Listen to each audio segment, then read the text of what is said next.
New overnight, Republican Senator Tim Scott dropping out of the race for president. He made the announcement during a live TV interview. We're told it caught many of his own staff members and donors by surprise. It also very clearly caught the TV host off guard. The TV host, who is his longtime friend and former South Carolina Congressman, Trey Gowdy. When I go back to Iowa, it will not be as a presidential candidate.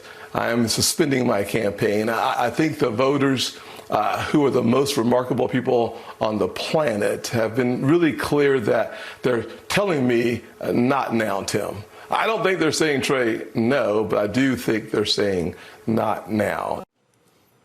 Here's a look at the GOP field as it stands. Scott suspending his campaign just 2 months before the Iowa caucuses. Sources close to his campaign tell CNN his team was worried about if he would qualify for the debate next month, and that is leaving the race, and that leaving the race now allows him to return to the Senate without an embarrassing finish in Iowa. Let's bring in Eva McKent, who has been following all of this.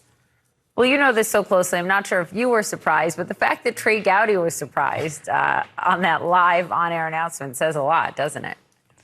It does, Poppy and Phil. You know, good morning to you. I was watching this back this morning, and it really seemed like no doubt that this was a decision that was informed by his faith. The timing was a surprise, but not the announcement itself. That's because there were several warning signs. But most of the people in his campaign had been telling me that they were going to press on until Iowa. But you are right. They were worried about qualifying for the 4th Republican debate next month.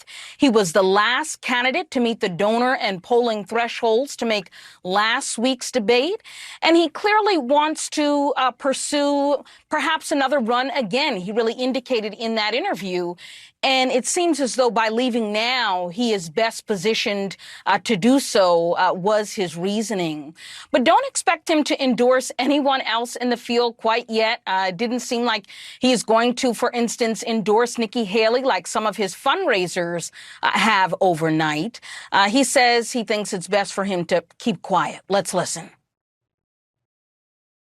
I'm going to recommend that the voters study each candidate and their candidacies and frankly, their past and make the best decision for the future of the country. The best way for me to be helpful is to not weigh in on who they should endorse.